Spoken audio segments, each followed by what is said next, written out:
For months, the government has been promoting Manchester's trial of the new ID cards. In a world where they're constantly having to prove their identity, this will provide one convenient, safe way of doing it.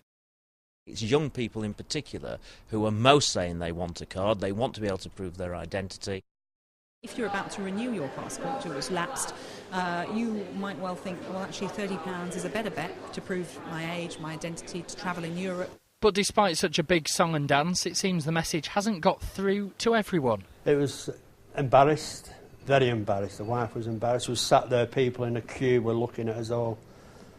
I felt like a second-class citizen, to be quite honest, in your own country, which is not a very nice feeling. Norman was planning a trip from Hull to Rotterdam, but when he got to the ferry terminal proudly waving his shiny new ID card, officials there refused to accept it. I was looking forward. The wife's not been to Rotterdam, so she was looking forward to it as well. The girl at the desk said, I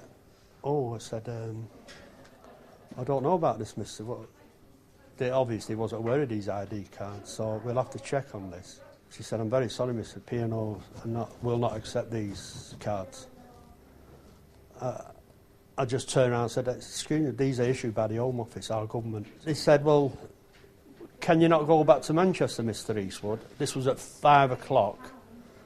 The boat goes at 9, and pick the other passport up. And I just said, what? I said I couldn't get back to Manchester at this moment in 4 hours, never be returned to Hull. They just didn't get it, they didn't realise it, you know. They just thought I could just jump in the car to Manchester and return with me other passport. In a statement, the Home Office has apologised, saying this seems to be an isolated incident. We have a standard and well-established process for informing border agencies of any change to international travel documents, which we followed in this case. Speaking to P&O Ferries, they insist they didn't know about the trial, but they would be more than delighted to offer Norman a free trip with their compliments. James Webster, Channel M Today.